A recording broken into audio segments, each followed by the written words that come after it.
Hello everyone, it is so good to have you here. A very big welcome to my channel and this video. If this is the first time that you're coming across my content, a very big welcome to you. Don't forget to hit subscribe and then you'll receive a notification of any new content that is shared out.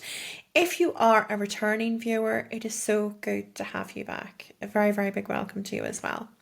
So my name is Gemma Lonsdale. I am a prophet, a speaker, an author. You can actually buy my book on Amazon. I'm going to pin the link below. It is Wisdom, Proverbs for Today.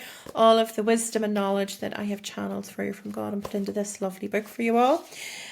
So today I wanted to share something with you that God has shared with me about Macron, the President of France.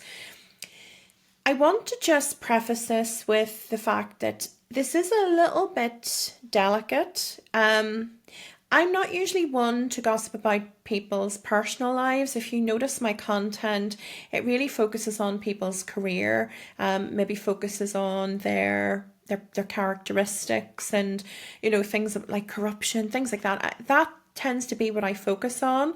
However, I've been given something today about Macron's personal life, and I was a little bit reluctant to give it because of the nature. It just feels a little bit more gossip mongering, and I do really believe that people are entitled to a private life. However, God did say that it was really important that I shared this, and all I would say is that take it on board, be aware of the information, but also remember that it's not up to us to cast judgment. Okay, I think it's just important that we do that. We can hear the information and be aware of it without being judgmental about it and commenting too much about it. Okay, so without further ado, the image that God was showing me was of Macron with different women. Okay, and I was being told of indiscretions. So that is the image that I was being given here. I'm not being given the specifics, and in fact, even though I was seeing him with women, that doesn't necessarily mean that they're exclusively all with women. I've just been told of a large number of indiscretions. Okay, so that's what I'm being shown. I'm also being told of a marital rift there. And I don't know if this is currently happening or if this is something that is set to come, but that's the information that I'm being given. And God said that it was important to deliver that.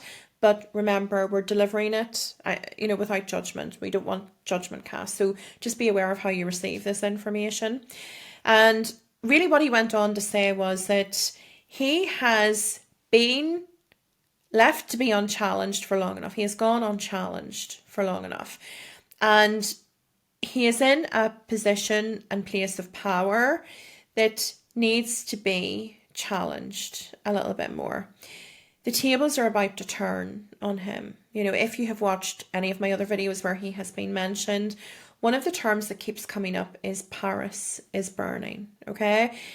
But the tables are about to turn, the tide is about to change, and God is going to start to tear him apart, okay? So the indiscretions are set to surface. That's one thing that he's sharing. And I'm seeing a reduction in his power, and I'm seeing the general population really starting to challenge him a lot more. And I don't know where this is going. I'm not being shown the end result, but that's what I'm being shown in terms of what is set to happen and how God is influencing it here within his life in order to bring these things to the surface. I think it's a really interesting topic to just touch upon briefly as well, because I've noticed on one of the other videos that I posted recently, well, how can God let these horrible things happen? How can God watch the suffering? There is a divine timing to everything, and I really wanted to share with you some of the insight that I have that might just help to understand the perspective of why things happen as they do. God has the power to really influence things in a way where he will allow information to surface, for example, of indiscretions, somebody's affairs. He has means and ways to ensure that corruption is uncovered.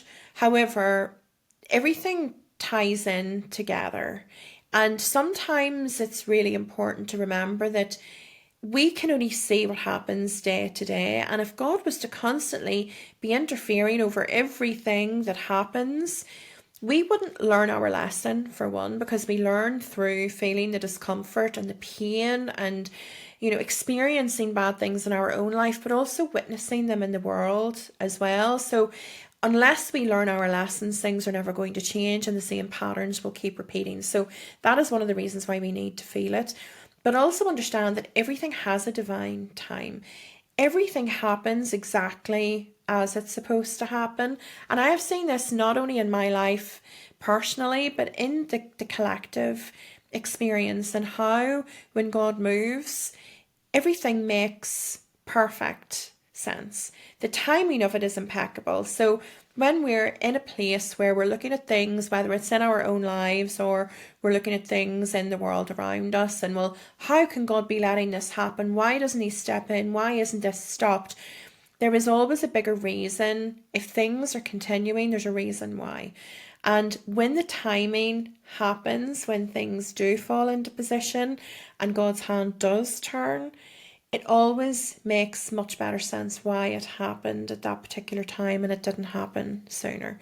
God's timing is impeccable, absolutely impeccable. So whenever things change, whenever things turn, it's always happening exactly as it's supposed to. Okay, so I really hope that that has helped you. I will keep you informed, obviously, of anything else that I get that I'm being asked to share. And if you want more of my content, I would love to see you on my other channels as well. That is TikTok and Instagram. And I also write weekly over on Substack as well. So you can check out my Substack channel. I'll make sure that I've got my link tree in below, which has all of the links that you will need from me. I am getting quite a lot of messages from people about offering one-to-one sessions. That's not something that I'm doing at the moment. It's something that I have stepped back from for a little while now. One of the big reasons is that I'm really focusing on myself and my cancer diagnosis. So I'm really focusing, although I'm doing this content for you and I'm still doing speaking opportunities and, interviews and things like that, the one-to-one work, it just takes up that little bit more energy that I want to channel towards myself and my own healing. Okay, so thank you very much for your time. I hope that you all have a wonderful day, and I hope that we connect again. I hope that you keep coming back and that you're getting something from my content.